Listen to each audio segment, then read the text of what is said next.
Um romance de época. Já tinha sentido a falta.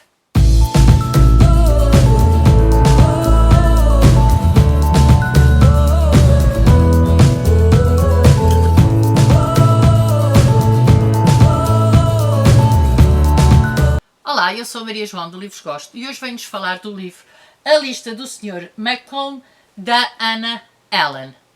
Ora, este é um romance de época e deixem que vos diga que eu já tinha saudades de ler um romance de época. Deixem-me agradecer primeiro que tudo à Planeta ao facto de me ter enviado este livro, que eu gostei bastante, se já tinha saudades de um romance de época. E a verdade é que este livro soube-me pela vida, porque apanhou-me no momento certo, aquele momento em que eu queria muito ler um livro que me dispusesse bem, mas que ao mesmo tempo estivesse bem escrito, um livro que me fizesse boa companhia. E foi aquilo que este livro fez. Este livro conta a história do Jeremy Macomb, o Sr. Macomb, e o Jeremy é um dos solteiros mais cobiçados em Londres naquela época.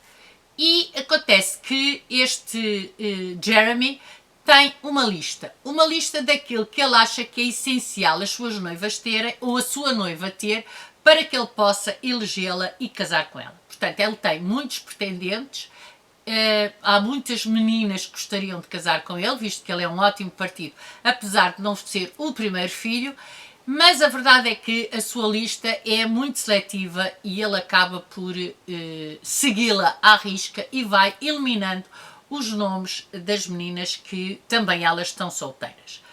Ora, esta ideia é uma ideia que hoje nos parece um pouco estapafúrdia, mas que no século XVIII era muito habitual acontecer isto, ou seja, acontecer os bailes, as reuniões, os lanches, onde os jovens acabavam por, através também das ligações das famílias, resolver e combinar os seus casamentos. Muito pouco ligado ao sentimento, muito ligado aos nomes de família, às heranças, etc. Bom, mas o nosso Jeremy vai conhecer a Selina. A Selina, apesar de ser uma jovem muito culta, ela chegou a ser dama de companhia de uma senhora da corte. A verdade é que é de uma classe social mais baixa, ela é filha de um vigário, tem vários irmãos e, portanto, a sua vida, digamos assim, que se move noutro patamar. Até ao dia em que ela vai para Londres, para a casa da sua amiga Júlia. E a Júlia é alguém que se quer vingar do Sr. Macomb, exatamente por causa daquela lista. Portanto, ela quer utilizar a Selina como uma forma de vingança daquilo que ela sentiu depois de perceber o que tinha acontecido no seu pequeno convívio com o Jeremy, que ela achava que iria dar em casamento. Portanto, é desta tentativa que toda a história se vai desenrolar. E a partir daí é um romance de época. É um romance de época simpático, é um romance de época bem escrito, é um romance de época que nos dá a verdade daquela época, por muito curiosa e por muito absurda que hoje nos pareça. E eu acho que isso é uma coisa importante de se dizer ou de se pensar quando se lê romances de época. Quando se lê romances de época não se vai pensar ou não se vai organizar as coisas de forma, ou nós não se vão analisar as coisas à luz do século XXI. Obviamente, quando nós estamos a ler um romance de época do século XVIII, nós temos que pensar como é que as coisas eram no século XVIII. E se assim não for, o romance não está bem feito, porque um romance de época é isso mesmo, é para nos explicitar a época em que é passado. E, portanto, sobre esse ponto de vista, ou o romance está bem feito e nos dá essas indicações, ou o romance não está bem feito e não nos dá essas indicações. Este é um romance que está muitíssimo bem escrito, como eu disse. Há momentos em que nós acabamos por sorrir, por rir. Há momentos em que nós acabamos por, eu não direi chorar, mas por ficar mais comovidos e ficar essencialmente, em alguns aspectos, mais revoltados em relação àquilo que o Jeremy pensa ou faz em relação às mulheres. O que também era normal para a época. Eu fui ver quem era esta autora, foi a minha estreia, sei que há outros livros, não sei se estão traduzidos, se não estão espero muito que a Planeta os traduza, porque fiquei muito agradada com esta autora, não só, como já disse, com a sua escrita, mas também com a construção das personagens. A Selina é uma personagem muito bem construída, é uma personagem que não é uma personagem plana, é uma personagem modelada, é uma personagem que vai alterando ao longo da história. É uma personagem com um sentido de humor fantástico, uma personagem que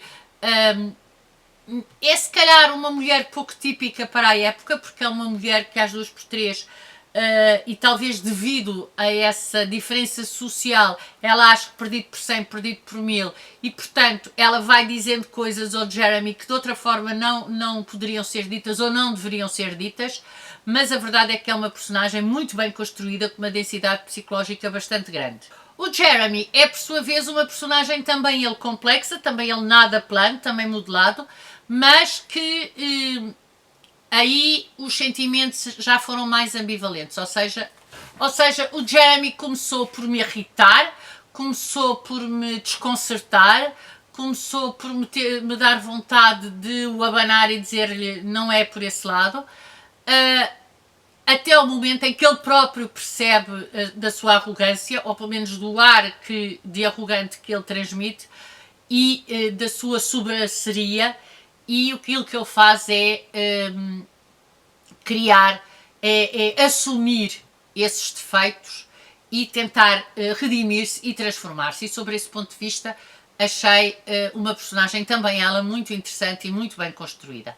O final é o expectável no romance de época, e portanto aí não houve surpresa, mas eu também não estava à espera de surpresas, e se surpresas houvesse teriam que ser ou muito bem construídas ou então perderia a densidade quando pegamos neste do tipo de final que nós já vamos à espera quando pegamos nestes livros. Depois tem um conjunto de personagens secundárias, nomeadamente as 3 personagens que mais próximas estão dos nossos protagonistas, a Julia, o Cassie e o Harry.